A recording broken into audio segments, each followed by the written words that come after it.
நம்மள நெறைய பேர் மணத்தக்காளி கீரை பொரியல் தாங்க செஞ்சு சாப்பிட்ருப்போம். ஆனா, இதில துவையல் செஞ்சு சாப்பிட்டிங்கன்னா செம்ம டேஸ்ட்டா இருக்குங்க. என்னோட பாட்டி அடிக்கடி செய்வாங்க. அந்த ரெசிபி தான் நான் இன்னைக்கு செஞ்சு காட்ட போறேன். கடாயில எண்ணெய் ஊத்திட்டு 1 ஸ்பூன் உளுந்து, 1 ஸ்பூன் கடலைப்பருப்பு, 4, 5 வரமிளகாய், ஒரு கொத்து கருவேப்பிலை, 10 சின்ன வெங்காயம், 4, 5 பல் பூண்டு.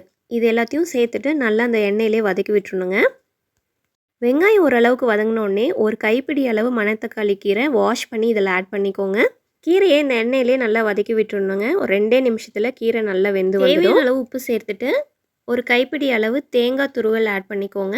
நம்ம ஸ்டார்டிங்கில் பருப்புலாம் வறுத்தோம் இல்லைங்களா, அப்போவே நீங்கள் 1/2 டீஸ்பூன் அளவு கொத்தமல்லி விதை ஆட் பண்ணிக்கோங்க. 1/4 டீஸ்பூன் அளவு சீரகம், கொஞ்சமாக மிளகு ஆட் பண்ணிக்கோங்க. நான் இது வேறு ஒரு சமையலுக்காக நான் வறுத்தேன், அதனால் 2த்துக்கும் ஒரே டைம் வறுத்து ஆட் பண்ணிக்கிறேன்.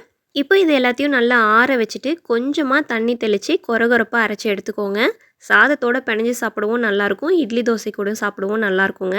நீங்களே போய் இது மணத்தக்காளி கீரையில் தான் செஞ்சதுன்னு சொன்னால் கண்டிப்பாக யாருமே நம்ப மாட்டாங்க. ஏன்னா டேஸ்ட் அந்த அளவுக்கு சூப்பராக இருக்குங்க. இந்த வீடியோவை மறக்காமல் சேவ் பண்ணி வச்சுக்கோங்க. நாளைக்கு வேறு ஒரு ஷார்ட்ஸில் பார்க்கலாங்களா?